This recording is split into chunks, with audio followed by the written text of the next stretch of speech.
media, mzitafune vizuri kwa sababu hizi ni pesa zenu, lakini msizichanganya na zile zenu ambazo mmezitolea jasho, kwa sababu zile ndizo pesa halali, hizi zingine si halali. Profesa Kithure Kindiki naye ambaye alirithi kiti hiki anasema kwamba hakuna tatizo lolote kwa serikali, kwa maafisa wa serikali wanapofika kule ground na kuweza kuinua makundi tofauti. Anauliza kwa mfano sasa, serikali ikiamua kuinua vijana wa bodaboda kwa sababu wana makundi yao kule mashinani, kuna tatizo gani? Kulingana naye pale hamna tatizo lolote. Lakini hapa ni vizuri atea tupate kutofautisha mambo mawili. Pesa za borere ambazo Wakenya wanapewa moja kwa moja kwa jina la empowerment, kwamba wanajaribu kuinuliwa kibiashara, kuinuliwa kimfuko kwa sababu wamekwama, na upande mwingine wajibu ambao serikali iliyo mamlakani inao kuweza kuwainua Wakenya. Haya ni masuala mawili ambayo ni tofauti sana. Mwanzo tutofautisha hapa hata kwamba hizi pesa zote ambazo zabebewa kwa magunia, zabebewa kwenye mabegi na kusambazwa kwa makundi haya ya vijana, makundi ya bodaboda, kina mama na kadhalika, hii ni hongo ya kisiasa. Ni hongo. Voter bribery. Ile ni hongo moja kwa moja. Lakini hatujafika debeni. Yeah. Lakini fungua katiba yako kuanzia kifungu cha kwanza hadi cha mwisho, uniambie ni wapi ambapo tuna utaratibu wa mheshimiwa mbunge, waziri, naibu wa rais ama kiongozi yote yule kutoa pesa kwa makundi kama haya moja kwa moja.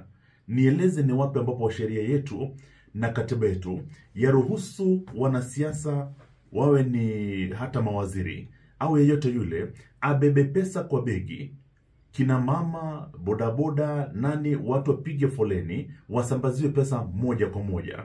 Niambie ni wapi tuna ruhusa ya waziri ama naibu wa rais ama hata rais mwenyewe kutuma pesa moja kwa moja kutoka kwa labda mfuko wake ama kwingine ambako atatoa hizi pesa zielekezwe katika akaunti ya makundi kama haya. Badala yake tuna utaratibu kama Hustler Fund ambayo yatambulika kikatiba, yatambulika katika si kikatiba lakini katika sheria zetu. Tunajua kwamba wakati bajeti yapangwa, tuna mgao ambao unatengewa mpangilio huu wa serikali unaitwa Hustler Fund.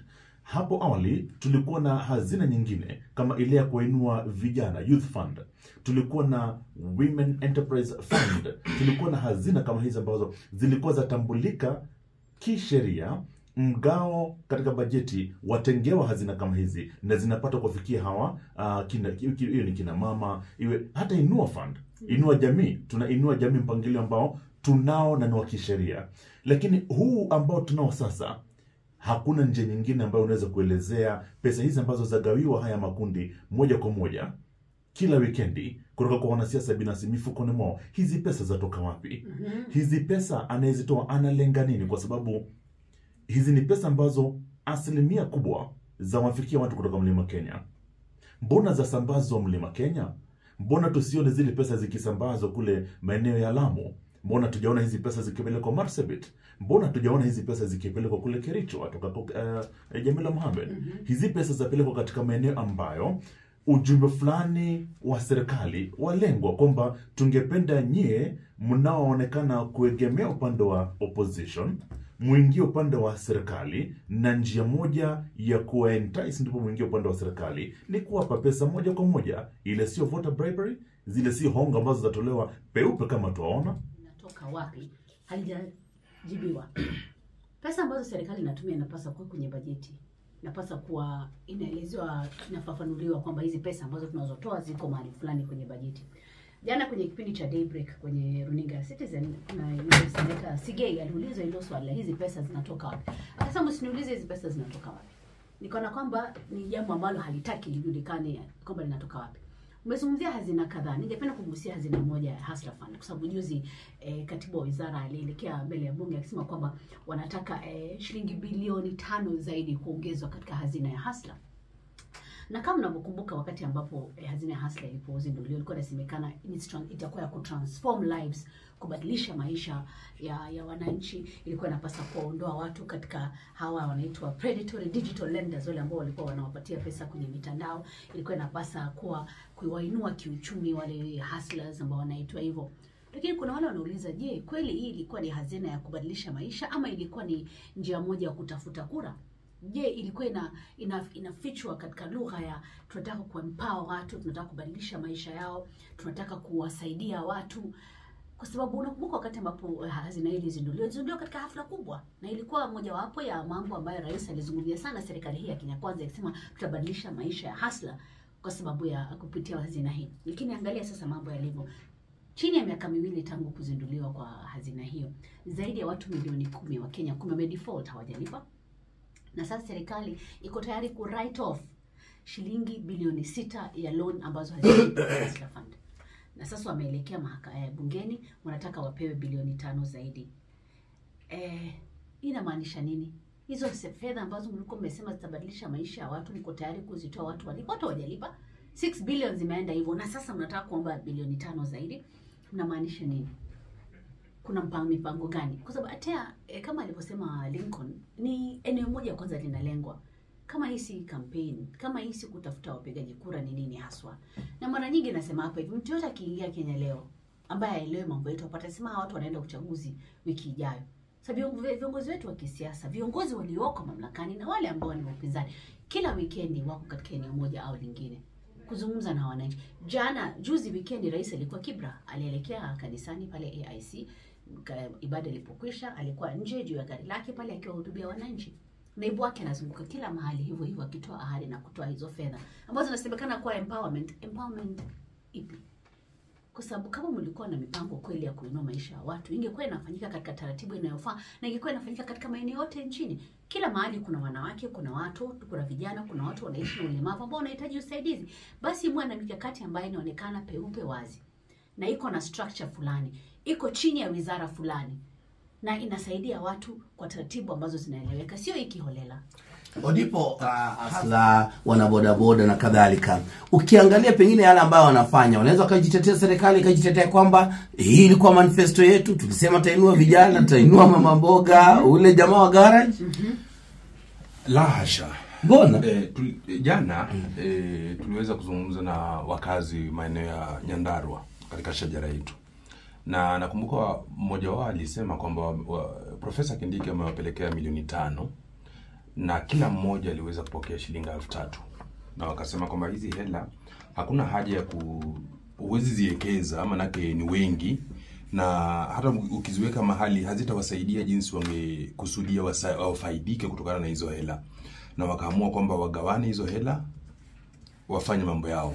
Na yule bwana alikuwa anasema kwamba ikiwa serikali ingetaka kuwasaidia, kuna hospitali nyingi sana kule Nyandarua ambazo zinahitaji madawa, zinahitaji dawa. Kuna miundo mbinu huko, barabara nyingi ambazo zingewekwa lami ziwezeshe baadhi ya wafanyikazi wa eneo hilo, baadhi ya wakazi wa eneo hilo kuweza kupeleka mazao yao sokoni bila matatizo. Hivyo ndivyo jinsi wakazi wa eneo hilo wangeweza kunufaika, miongoni tu maeneo mengi ama njia nyingi tu ambazo wangeweza kufaidika. Akasema hizi hela japokuwa zimeletwa kwao hazijawasaidia moja kwa moja, manake amepata 3,000, amezitumia siku moja ama siku mbili, siku ya 3 amerudi mahala alikokuwa. Tulizungumza pia na naibu msemaji wa serikali Mwanaisha Zizuga, na haswa tulitaka kujua hizi hela zatoka wapi, swali ambalo kila mtu ameuliza. Akasema mojawapo wa hazina ambazo zimesaidia serikali ni kwamba World Bank imetoa hizo hela, imeipa serikali, na serikali imeamua kwamba sasa iweze kuwanufaisha Wakenya. Na pia akasema kwamba, akaongeza kwamba hizo hela zinatoka pia kwa mkoba wa hazina mbalimbali za serikali, lakini hasemi ni mkoba upi haswa. Na hili ndilo swali ambalo limechochea Wakenya wengi kuweza kusema kwamba hizi ni hela, alivyosema Lincoln, ni hela ambazo hazieleweki, na moja kwa moja ni kujaribu pengine kumshawishi Mkenya wa kawaida katika baadhi ya maeneo kwamba unastahili kuelekea kivingine. Ukiangalia jinsi serikali ya Kenya Kwanza ilivyoingia mamlakani, mojawapo wa masuala ambayo iliweza kuwaahidi wa Kenya kwamba watakuwa na infrastructure fund, infrastructure bank, benki maalum itaweza kubuniwa. Ukiangalia manifesto ya Rais William Ruto, kutakuwa na benki maalum ambayo itabuniwa kuweza kushughulikia masuala haya ya hizo hazina zote na pesa ambazo zitaweza kukabidhiwa wa Kenya. sisi sote tukiwa hapa tuko katika vyumba vya habari na hatujaona benki kama hiyo ikiweza kuanzishwa kuweza kushughulikia haya masuala mengi ambayo Wakenya wanayauliza. Tabia ya kisiasa ambayo tunaishuhudia kwa sasa, si serikali ya Rais William Ruto pekee imefanya haya. Hata wakati wa Rais mstaafu Uhuru Kenyatta tulikuwa na ile kundi lilikuwa linaitwa Sky Team. Nadhani mwalikumbuka. Hilo lilikuwa kundi la wanasiasa fulani wale wanapendelewa na serikali, sio wabunge wote. Kundi fulani la wabunge ambalo linapendelewa na serikali, ambalo lilikuwa linapewa hela kuzunguka kote nchini wakitumia helikopta, wakitumia ndege kuenda kuwapa Wakenya pesa. Na hizi hela hazijui zinatoka wapi.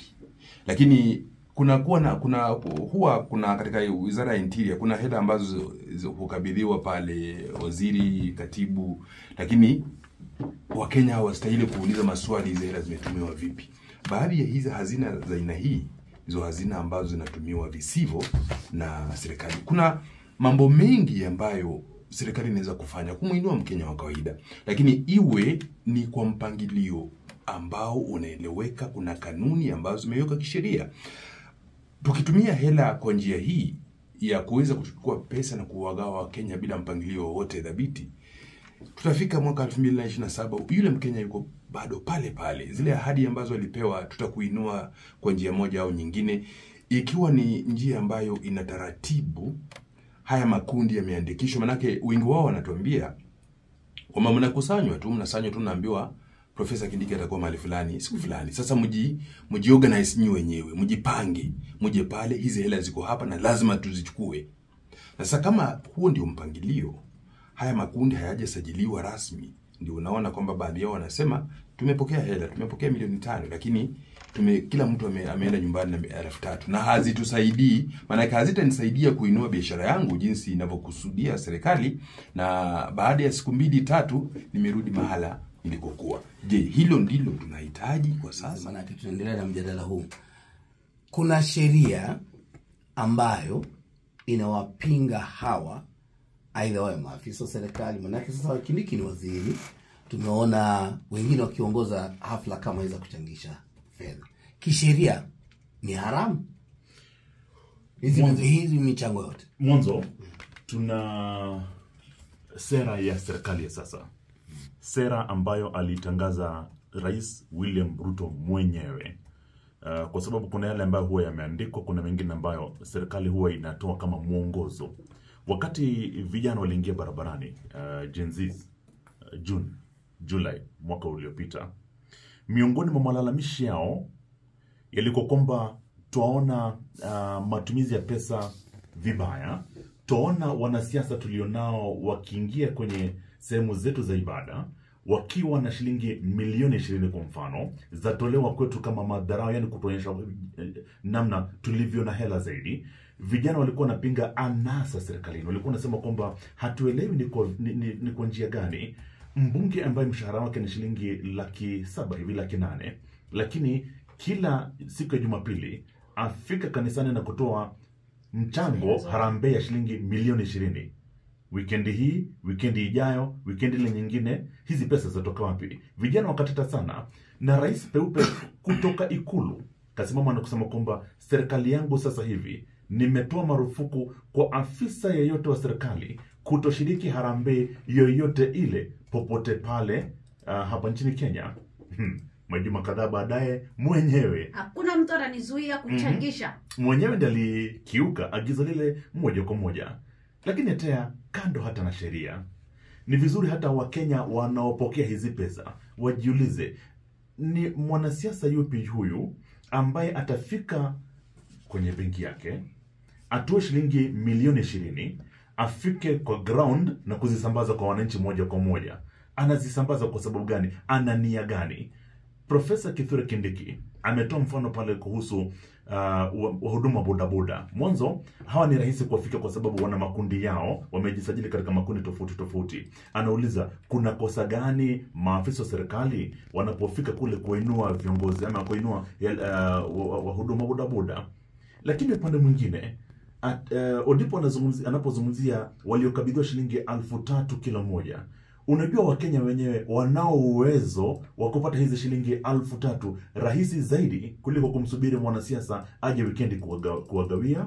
Kile serikali ingefanya, kwa mfano hawa huduma bodaboda, mwanzo kabisa wakati bajeti kiundwa, wapunguze ushuru unaotozwa spare parts za bodaboda. Ziagizwe hapa nchini Kenya bila kulipiwa ushuru, so that gharama ya bodaboda iwe chini. Number 2, wapunguze mafuta, bei ya mafuta iende chini. Utakuwa unamsaidia mhuduma bodaboda zaidi. Number 3, kwa mfano feeder roads, hizi barabara za mashinani zinazotumiwa na hawa huduma bodaboda zikarabatiwe kwa njia ambapo hawa huduma bodaboda kila baada ya majuma mawili hawatakuwa wanafika kwenye gereji kukarabati bodaboda zao zilizoharibika kutokana na barabara mbovu. Kwa mifano kama hii mitatu, unaweza kumwinua yule mhuduma bodaboda zaidi. Hiyo ndio empowerment halali.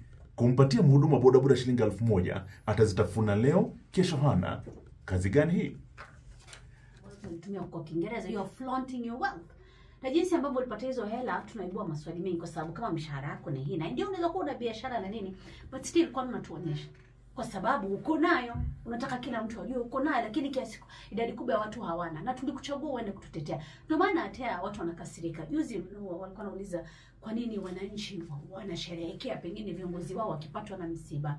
Kwa nini wananchi wanasherehekea pengine viongozi wao wakipatikana na kama alivyouawa yule mbunge. Ulikuwa na maoni ya wananchi kwenye mitandao, kwa sababu wananchi wanakasirika na viongozi wao na wale ambao walichaguliwa, kwa sababu wanaona hawa watu tuliwachagua na hawakutekeleza yale ambao walikuwa wameahidi kutekeleza, na wako pale tu kwa sababu tunapowaona hakuna chochote ambao wanawafanyia wananchi wa kawaida. Wanatukumbuka wakati ambapo kura inakaribia. Ndio maana hata ni muhimu sana kuwe na some form of transparency. Moja, mbili, kukuwa na better communication kwa wananchi, kueleza haswa tunafanya nini na tunafanya nini kwa nini na tunafanya mikakati gani. Kwa sababu kama hii michango kanisani, kama alivyosema Lincoln, rais mwenyewe alitoka akasema tumewacha, tunabadilisha, tunaanza kupunguza our spending, tunataka kupunguza nini, lakini tuko pale tulipokuwa. Hakuna chochote kilichobadilika. In fact, ukiangalia yale mambo ambayo rais alikuwa ameahidi kwamba atatekeleza baada ya hayo maandamano, very little. Aliondoa tu ile finance bill, ikaondolewa ile, lakini mambo mengine ambayo yote aliahidi yalitupiliwa mbali. No sooner than, wazungu wanasema, no sooner than this, then this happened. Sekunde 30. Odipo alizungumzia timu Mwanaisha Chizuga alizungumzia World Bank. Ni pesa za World Bank. Kama kuna pesa ambazo ni vigumu kuzitumia ovyo ni pesa za World Bank na pesa za IMF, kwa sababu lazima pesa hizi ziwe zinatolewa kufadhili mradi fulani. Unaposikia kwamba Benki ya Dunia imetoa mgao fulani wa pesa ama imetoa kitita fulani kuingia katika nchi ya Kenya, unaposikia IMF imetoa pesa fulani, kiwango fulani cha pesa kufikia Kenya, huwa pale kuna mipangilio na kuna mradi wa moja kwa moja. Line ministry ni gani? Tualenga kufanya nini? Yale yote huwa yameandikwa. Costing imefanywa. Ndizo hizi pesa zitolewe. Eti World Bank itoe pesa kisha zingie katika begi ya mwanasiasa azisambazie mhuduma bodaboda. Ulisikia wapi? Wajua nadhani wanasiasa wetu na viongozi wetu wanawadhihaki wa Kenya sana. Wamewadhihaki kwa kipindi kirefu. Tumezungumzia swala zima la ukosefu wa imani kutoka kwa yale ambayo viongozi wa serikali wanayasema. Kutoka kwa kile ambacho rais anakisema, mawaziri wake wanasema na wanasiasa wanakisema. Na ikiwa viongozi watajitokeza waseme kwamba harambee sasa haitakuwepo, muda mfupi baada karibia miezi miwili hivi harambee zimerejea kwa kishindo. Sasa mwananchi wa kawaida ataamini kipi kutoka kwa hiyo serikali? Ikiwa tutakutana hapa na tuseme kwamba hawa viongozi sasa hawatakuwa wanatembea mashinani wakiweza kugawa pesa, alafu kwa kipindi kifupi sana tuone swala hilo limerejea, sasa ni kipi ambacho Mkenya wa kawaida, wacha sisi tumeyaona mambo haya, lakini yule Mkenya wa kawaida anakupigia sasa, muuliza mazee, mlisema haya mambo mlisema sasa, lakini ikishasemekana hivyo ni kama tu kuyeyusha, ni moshi unaopita. Kelele za Wakenya ni kama moshi unaopita. Baada ya kipindi kifupi hayo mambo yanarejea jinsi yalivyokuwa. Itakuwa ni Mkenya ataiamini vipi serikali? Imefika wakati ambapo Najua wakati neno likitolewa na rais, lolote ambalo linatamkwa na kiongozi wa serikali lastahili kumaanisha kitu, kwamba kuna uzito fulani. Ni sheria inastahili kuwa na uzito. Lakini sasa mwananchi wa kawaida akajua hayo tu anasema, anajua tu watarudi mali ilikuwa. Hiyo ni dhihaka kwa Wakenya tena. Ni mjadala mkubwa. Harambee hazijaanza sasa. Zilianza zamani. Zilianza zamani. Zilianza miezi ya kwanza tu ya utawala huu wa Kenya Kwanza. Siasa hizi zilianza mapema sana, wakati ulikuwa unaona hata mashamba ya aliyekuwa rais wa nchi ya Kenya Uhuru Kenyatta akivamiwa. Siasa hizi hazijatulia, hazijaanza sasa, ila zimekuwepo kwa kipindi kirefu. Huyo ni rais akizungumza hapo jana katika eneo la Meru. Alipofika kule Meru, lazima angezungumza na tuwe matamshi ambayo yangewafurahisha wakazi wa eneo lile, kwamba mimi sasa nina mtu wenu, ndiye namba 2 ndiye ananikaribia. Mimi ni namba 1, mtu wenu hapa ni namba 2. Na huyu ni bora zaidi kuliko yule mwingine ambaye tumekuwa naye. Yule ambaye alikuwa anaitwa naibu wa rais Rigathi Gachagua. Yule alikuwa na mtu wa ukabila. Yule alikuwa anajua ni anaendeleza siasa zake akilenga tu hapa Mlima Kenya, lakini sasa nimepata naibu wa rais ambaye anajua sio mtu wa hapa Meru, ila ni naibu wa rais wa nchi nzima. Upande mwingine, naibu wa rais wa zamani Rigathi Gachagua anaendeleza siasa zile zile za one term. Yaani yeye sasa anasema kwamba hizi siasa zitaendelea hadi 2027, kuhakikisha kwamba rais anahudumu kipindi kimoja tu cha miaka 5. Tuna miaka 2 hivi na miezi kadhaa kabla ya uchaguzi ujao. Siasa ndizo hizi zimeanza. Hizo pesa ambazo tulikuwa tunazizungumzia bado ni siasa za 2027, kujaribu kubadilisha mawazo ya wakazi wa Mlima Kenya, ndipo waunge mkono serikali ya sasa ipate 2 terms. Lakini kile ambacho hakiendelei ni maendeleo kwa mwananchi, huduma kwa mwananchi. Kuna mmoja hapa ameandika ujumbe wake wa kupitia 22106.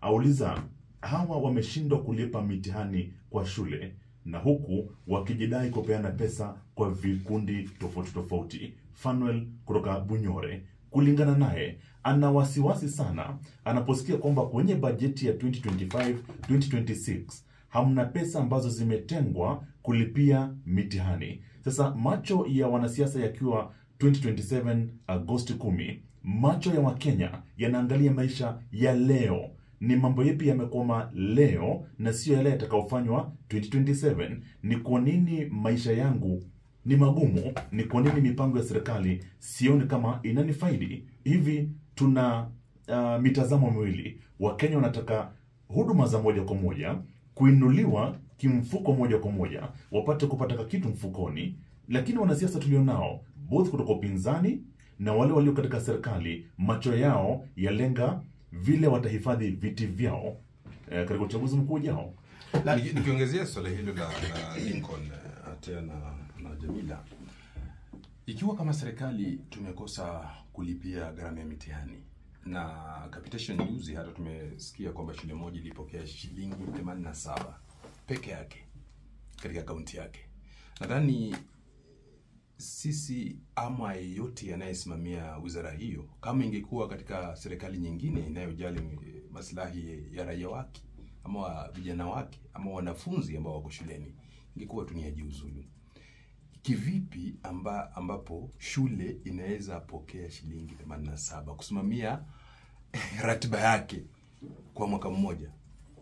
Ama huu ni ufisadi na ni kasoro ambao wakati mmoja pia tuliambiwa katika serikali ya Uhuru ni computer error. Wale watu ambao wanafanya vile, nadhani ni watu ambao wana agenda fiche. Na hapa ndipo unagundua kwamba kuna agenda ya kuiba hizi hela. Juzi tuliambiwa kwamba pesa, nadhani ilikuwa 22 bilioni ambazo waziri Ogambo alisema zimetolewa. Walimu wako wanasema zile hela hazijafika katika akaunti za shule. Shule zinasimamiwa vipi wakati wanafunzi walimu wakuu hawana hela za kusimamia shule, lakini huku Profesa Kindiki anagawa mabunda ya hela kwa watu. Huku kwingine wanasiasa wa upinzani wanatoa cheche za maneno, wanatoa cheche za matusi kielekezea wapinzani wao ambao ni serikali. Tuko na agenda ipi sisi kama taifa? Na swala hili likiendelea jinsi tulivyo, nadhani tunakejeli mataifa kama vile Uganda, tunakejeli mataifa kama vile Tanzania, kwa sababu tunasema kwamba wako nyuma, sisi tuko mbele. Lakini mfumo wa siasa ambazo tuko nazo, ikiwa hautabadilika, ikiwa hatutaangazia kwamba tu separate siasa na masuala ya maendeleo, katika kipindi sio kirefu tutajipata katika hali. Tazuia hapo kidogo tupate muhtasari wa saa 2 tukirudi. Mbunge amekosea. Nafikiri kitu jambo muhimu ni kumsummon. Mwambia njoo fika. Kama ni gavana pia yeye pia ana haki zake. Kama ni kiongozi yoyote ambaye amechaguliwa ana haki zake, na anapaswa kuwa summon kwamba ufika mahali fulani uje ujibu maswali kuhusu hili na lile. Na gavana Natembeya ni mmoja wale ambao walibebwa juu kutoka nyumbani kwake na kupelekwa mpaka kufikishwa mahakamani, na maswala yakiibuka kuhusu ubadhirifu wa fedha katika kaunti na hayo yote. Na pia kuna yule mbunge wa Mumias East Salasia pia alibebwa juu akiwa katika mikutano. Kuja amekuwa akizunguka akisema anafanya kampeni zake za urais, anasikiza sauti ya wananchi. Yeye pia alibebwa juu kisa na maana anasemekana alitoa matamshi ya chuki. Na tukamwona mbunge wa Juja Koimburi jana pia alitoweka, anasemekana akapatikana ametupa katika mahali fulani na amepelekwa hospitali, na madai mengi yametolewa kuhusu kwa nini alifanywa hivyo, akakamatwa, kwamba alikuwa anatakiwa katika kesi fulani na mambo kama hayo. But kwa maoni yangu there are better way to do things, kwa sababu hao wote ambao wameshikwa ama wamezuiliwa wana nini in common? Kwanza ndio ni viongozi waliochaguliwa, lakini pili ni viongozi ambao wamepinga serikali hadharani, na ambao wamezungumza peupe wakipinga serikali na sera zake. Ndio maana inaibua maswali, hata kama wanakamatwa kwa sababu genuine kwamba walifanya mambo fulani, kuna suspicion fulani ambayo inaibuka. Kwa nini ni hao wameshikwa katika nchi ambayo walishikwa? Ni kwa sababu ni watu ambao wamesema mambo fulani kupinga serikali. Je, hakuna uhuru wa kusema katika taifa hili? Kwa sababu kunapaswa kuwa na sauti ya upinzani. Sisi ni demokrasia, na katiba yetu inaruhusu watu wazungumze, watu wa maoni yao, ndio sio unachochea watu. Uchochezi ni jambo tofauti. Lakini hii common thread kwamba hao ambao wameshikwa ni wale ambao wanapiga serikali, na ipo maswali kwa wale mnashika hawa. Na usisahau kwamba alikuwa naibu rais Rigathi Gachagua ametakiwa kufika mbele ya tume ya uwiano na utengamano NCIC kujibu maswali kuhusu matamshi aliyotoa kuhusu uchaguzi wa mwaka 2027 ikikuwa like a Christmas party iwapo serikali itaonekana imeiba kura. Akasemekana ni matamshi ya chuki na anapaswa kufika mbele ya NCIC, lakini yeye jana amesema kwa nini nifinitwe peke yangu? Wale ambao wamo serikalini ambao wametoa matamshi kama hayo wao pia waitwe wafike. Ndio sheria ikuwe applied fairly across kwa kila mtu ambaye amehusika. Hata unajua kuna kitu ambacho inaitwa perception na kuna kitu ambacho kinaitwa ni nini watu wanaona na wana pick nini kutoka yale anayoona. Wanaona ni kana kwamba watu ambao wanapinga serikali wanaonewa. Basi waleteni wote, kwa sababu pia kuna baadhi ya watu ambao wako serikalini ambao wameongea vibaya, ambao wametoa matamshi ambayo kwa kweli ni matusi ama all those things ambazo zinasemekana. Kila mtu aitwe, kujeni nyote mseme nini, kwa nini mmesema mambo haya. Lionekane kwamba hatuandami wale ambao wanapinga serikali, because that's how it looks now. Wanaandama wale ambao wanapinga serikali. Na hata nikiongezea tu ile ambayo mwenzangu Jamila amesema, sikiza hili. Wakati gavana Natembeya aliweza kutiwa nguvuni, serikali EACC ilijitokeza ikasema kwamba kulikuwa na ubadhirifu wa shilingi bilioni 1.4. Lakini yale makosa ambayo sasa alishtakiwa nayo rasmi ni kwamba alipokea shilingi milioni 2 kupitia maybe proxy. Waona.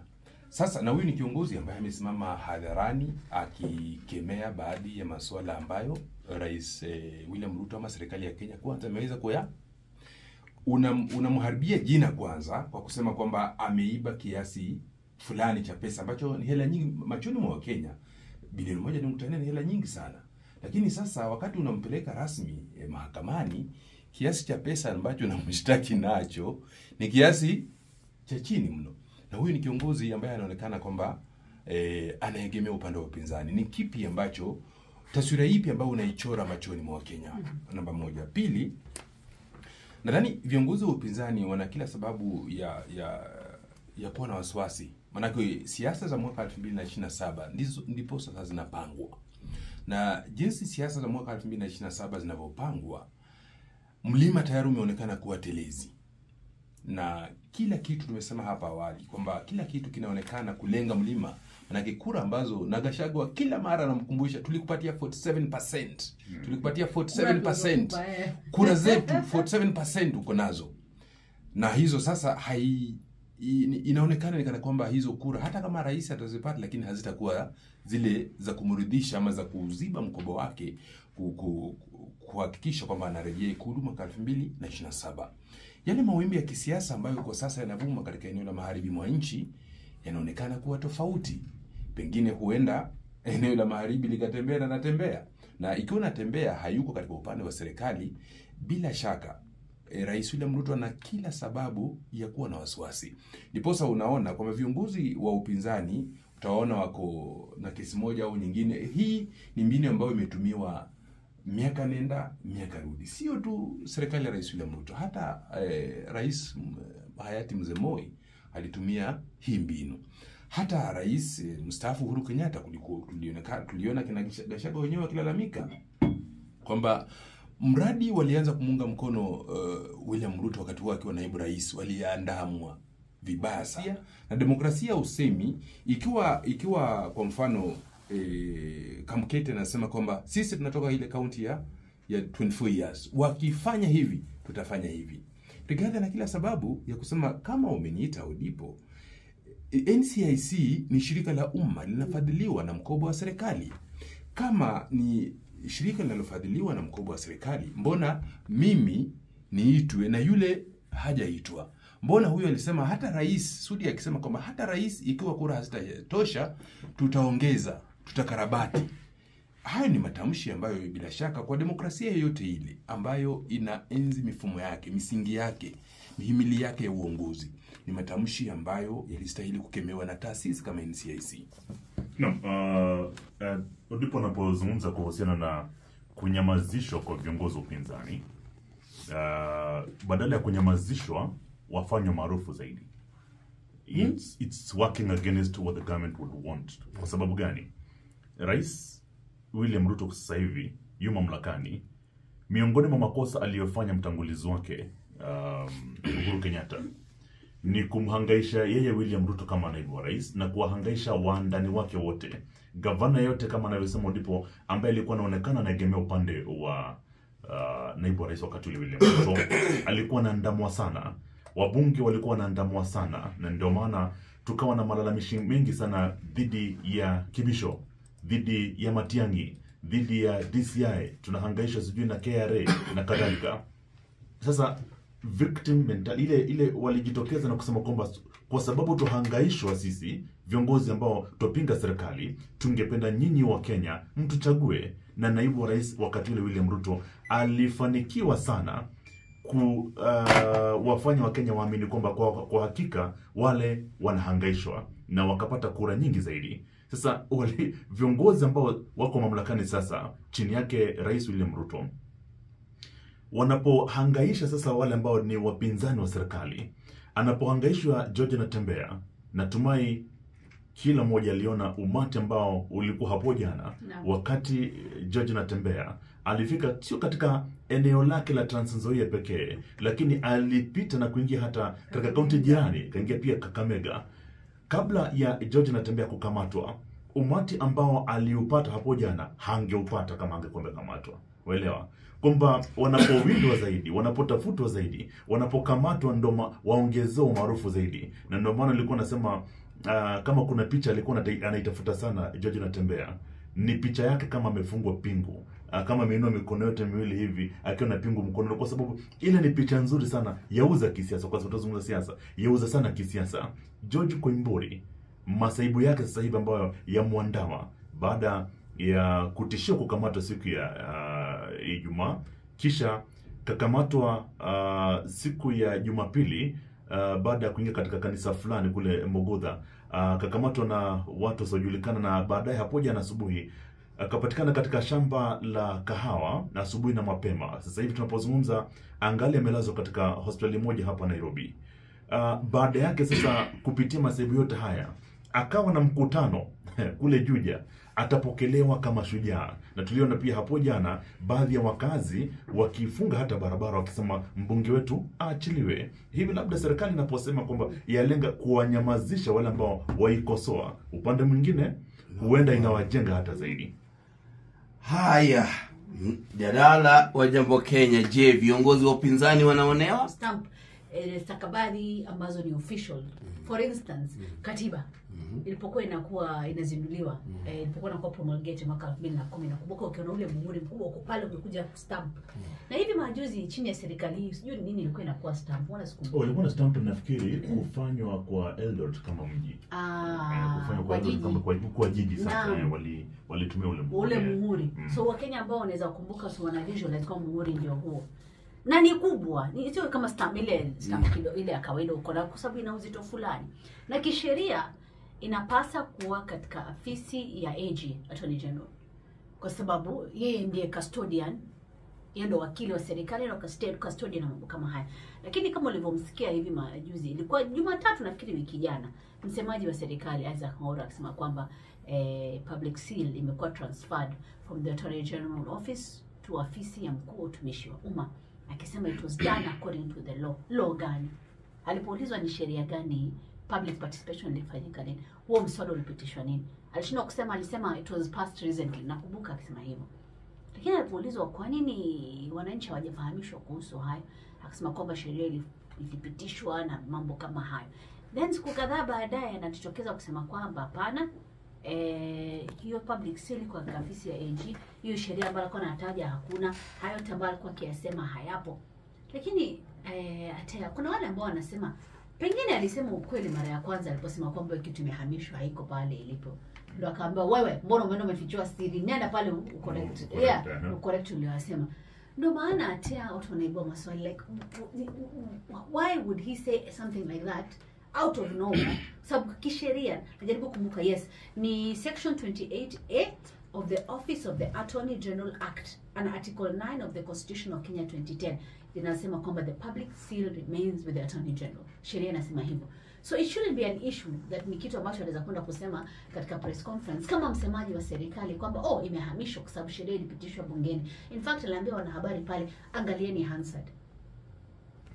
Why would he say that kama kweli hakuna kitu ambacho kimefanyika? Because sheria imesema iko kwa AG. Mimi sikumbuki kama kulikuwa na mswada ambao ulifikishwa bungeni watu wakajadili kuhusu kuhamisha public seal kutoka ofisi ya AG hadi kwa ofisi ya mkuu wa utumishi wa umma.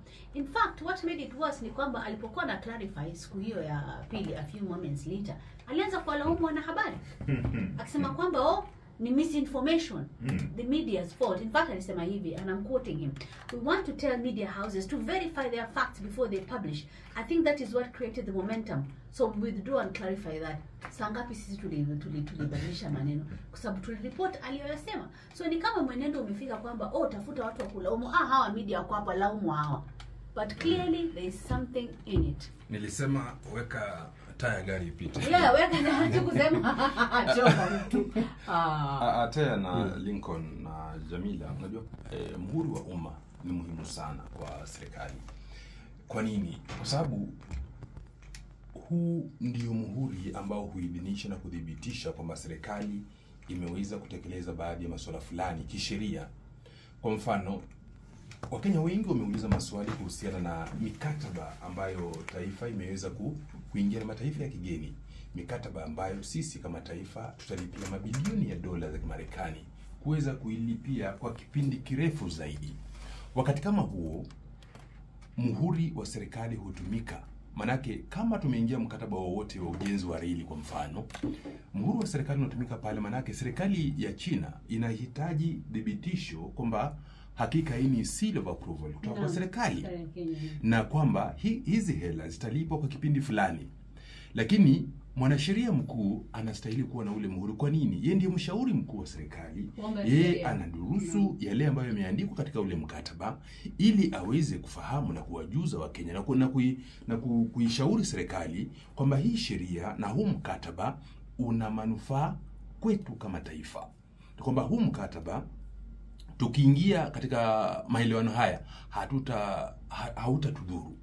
Lakini ukichukua huu muhuri wa serikali alafu uweke katika afisi ya kisiasa, sasa balaa hapo. Manake kutakuwa na mikataba ambayo tutaingia na serikali za kigeni, mikataba mingine ambayo pengine hata huenda ikawa ni gushi. na tutalipia gharama kama Wakenya kwa kipindi kirefu zaidi. Wanaweza ukastamp usiku kama tumelala. Yes, sisi kujua kwa sababu si lazima wafichue kwamba wamestamp. Ni kweli mjadala huu atea haujaanza sasa. Haujaanza na Isaac Mwaura. Ulianza wakati Justin Muturi akiwa mwanasheria mkuu. Kuna wakati tulikuwa na ile minong'ono ambayo ilikuwa inasikika kwamba kuna jaribio la kuhamishia muhuri wa serikali ama muhuri wa umma, tuite muhuri wa umma, kutoka afisi yake yeye hadi afisi ya rais. Wakati ule hawako wanazungumzia afisi ya Felix Koskei ambaye ni mkuu utumishi wa umma, walikuwa wanasema afisi ya rais. Na kukawa na malalamisho pale, ingawa ule mjadala ulififia kidogo. Tuelewe swala hili kwa muktadha wa yale ambayo aliyafichua baadaye Justin Muturi baada ya kuondoka ofisini. Unakumbuka kizungumzia kuhusiana na Russian oligarchs, watu ambao alikuwa eti awe na mazungumzo nao katika uwanja wa ndege kule Dubai, kwamba alikuwa anaagizwa na rais kwamba tia saini kitu fulani hapa, lakini sisi yeye akasema kwamba siwezi, itabidi turejee nyumbani kwanza. Tukisharejea nyumbani ndio niangalie zile documents vizuri, niangalie katiba ya 80, ndipo baadaye nitie saini yangu. Mjadala ule ulikuwa wakati ule ambapo Justin Muturi alikuwa hata wakati mmoja anasema kwamba natoa ushauri wa kisheria, lakini serikali ya sasa hivi yapuuzilia mbali ushauri ambao wanaotoa, la kujaribu kupitisha miswada, kutia saini mikataba ambayo labda Wakenya hawajaiidhinisha, mlango wa nyuma utumike kuweza labda kuwafaidi watu kibinafsi. Ningependa kidogo tuangalie second schedule ya katiba. Inazungumzia national symbols, nembo za kitaifa, 4. Public skill ni miongoni mwa hizi 4. Uzito wake ni sawa na bendera ya kitaifa. Hiyo ndio ya kwanza kabisa. National flag ndio ya kwanza kama national symbol.